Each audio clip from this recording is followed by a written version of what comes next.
제3장 주의가 항상 인생 공부 제1절 나의 터닝포인트 청소력. 저는 책을 읽지 않는 사람 중 하나입니다.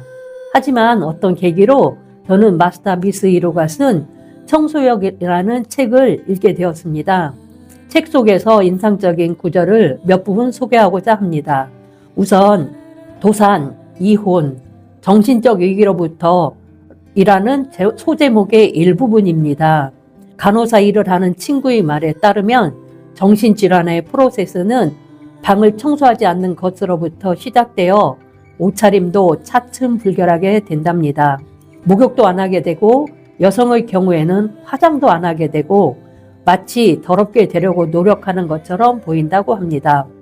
게다가 그런 사람들은 누군가가 자신의 방을 깨끗하게 하면 엄청 화를 낸다고 합니다. 그리고 회복되어질 때는 그 반대의 프로세스를 겪는다고 합니다. 우선 자기 스스로 목욕을 하고 청결해지려고 한답니다. 이 이야기를 듣고 저는 알 수 있어 라고 생각했습니다. 저희 부활도 완전히 똑같은 프로세스를 겪었으니까요. 다행히 정신질환까지는 가지 않았지만요. 라는 구절이 나옵니다. 청소를 하지 않으면 일이 엉망이 돼서 내 인생이 꼬이게 된다고 지난 세월 많은 걸 보고 느꼈고 제가 정리수납을 하러 다니면서 취약계층의 주거환경 개선, 동료 봉사자들하고 같이 하는데 한 집에 가면 보통 5명, 10명, 15명 등이 들어가서 그 집을 하루 종일 정리를 하는데 정리를 하러 갔지만 정리보다도 그 집에 쓰레기를 배출하는 게 7, 80% 이상이 됩니다. 그 사람들은 항상 어떤 계기가 됐든 몸이 아파서든 아니면 마음이 아파서든 아니면 경제적으로 안정이 안 돼서 경제적으로 힘들어서 삶을 포기한 사람들도 많습니다. 죽지 못해 사는 사람들도 많이 있습니다. 그런 사람들을 제가 정리수납을 하면서 6년 동안 월 1회에 어쩔 때는 월에 1회 정도를 봉사를 한다고 생각을 하지만 코로나 때에는 거의 2년 동안 하지 않았습니다. 그렇게 5, 6년의 세월을 지나면서 많은 사람들을 보고 느끼고 그리고 몸이 아파서 청소를 못하는 사람들도 많이 귀찮아서 힘들어서 그렇게 대부분 사람들이 집안에 정리를 하지 않습니다. 저도 마찬가지로 몸이 힘들고 마음이 힘들 때는 아무것도 하기 싫습니다. 정말 이대로 딱 눈을 감았으면 좋겠다는 그런 저의 과거의 이력도 여러 가지가 있지만 제 마음이 힘들었을 때 누군가가 도움을 주면 좋겠다고 하지만 그 도움을 받는 것조차도 창피했을 때가 많이 있고 누군가가 집에 오면 싫어했습니다. 정리수납을 하면서 그나마도 조금이라도 하려고 노력은 하지만 다른 집에 가서 일을 한다든지 봉사를 하고 오면 내 집에 와서 잠깐이라도 생각을 합니다. 나도 좀 어떤 집처럼 깨끗하게 살고 싶다 생각은 하지만 집에 오면 몸이 천근만근 마음도 힘들고 몸도 힘들고 할 때는 정말 어쩔 때는 배고파도 밥 먹을 힘이 없을 정도 적도 있었습니다. 그렇지만 그 다음에 또 정리수납을 하러 가는 것은 물론 돈도 받고 일을 하지만 돈을 처음에는 정리수납 자격증 땄다고 많이 주진 않았지요. 인턴 과정을 겪었을 때 하루 종일 힘들게 하고 6, 7만 원을 받았습니다. 그런데 그 인턴 과정을 5번을 지나야 정리수납 1급 자격증이 나옵니다.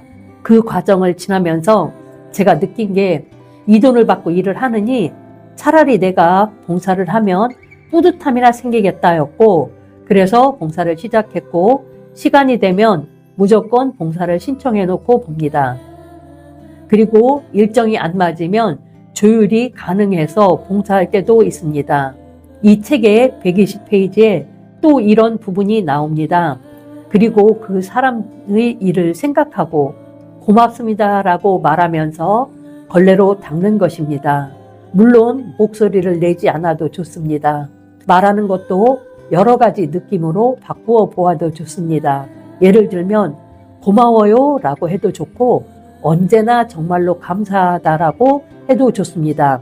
사람이 살아가면서 감사라는 마음이 들면 마음에 평온함이 생기는데 감사함이란 없고 생각하지도 않았을 때는 정말 많이 힘듭니다. 그리고 인생에서 힘들었을 때 감사합니다라는 그런 마음을 자꾸 되뇌이면서 청소를 하면 마음도 바뀌고 평온함을 느낀다고 합니다. 저도 그렇게 힘들었을 때 평온함을 느끼는 감사함, 고맙다는 것을 생각했을 때가 있습니다. 처음 단계에서 마음을 담아서 하는 것이 잘 안 될 경우에는 기계적으로 고맙습니다라고 말하면서 닫고 있어도 좋습니다. 그렇다 보면 실감나게 됩니다. 그러나 이렇게 생각해 보세요. 만일 그 사람이 없다면 어땠을까요?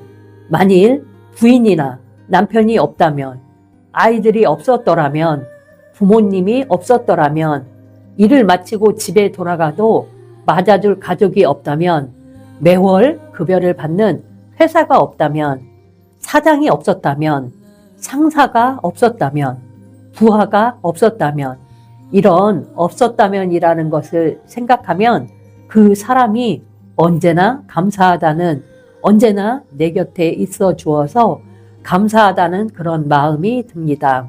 남편이 미울 때, 아이들이 속 썩여서 미울 때 그런 감사하다는 말을 해놓으면 마음의 여유가 생기곤 합니다.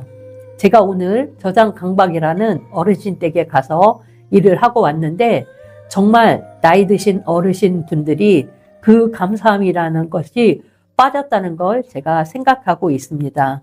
그냥 할 일이 없어서 내 눈에 보이는 저 물건은 참 쓰면 좋겠다. 언젠가 쓰겠지? 누구한테 갖다 주면 잘 쓰겠다는 마음으로 물건을 모아두신다고 합니다. 그런 엄청난 양이 되고 16명이 가서 아침 9시부터 4시 넘어까지 물건을 거의 배출하기만 했습니다. 그렇게 해도 다 마무리가 되지 않을 정도로 그렇게 많은 양의 짐을 다 소유하고 있습니다. 그리고 그 물건들이 5년, 10년이 되어도 한 번도 쓰지 않는 그런 물건이었습니다.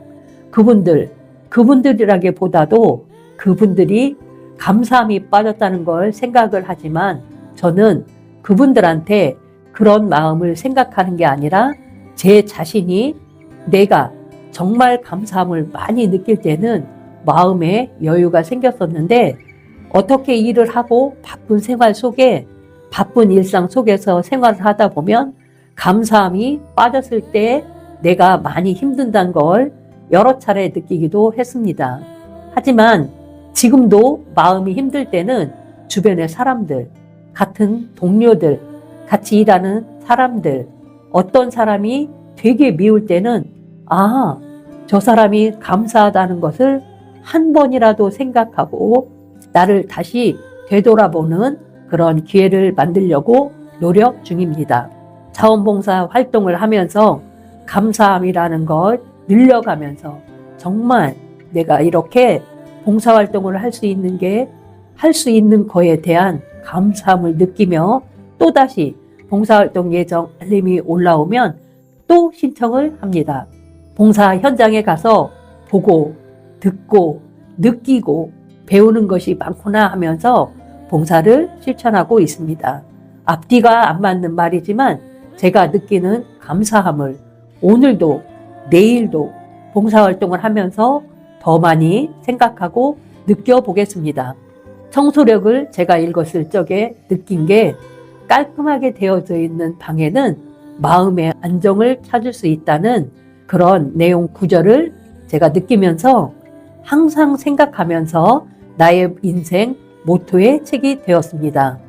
오래전에 읽었었지만 다시 한번 지금 읽었던 이 새로운 마음으로 앞으로는 정말 나부터 내 집부터 깨끗하고 마음이 안정된 상태에서 다른 사람의 도움을 줄 수 있도록 더 많이 노력해 보겠습니다.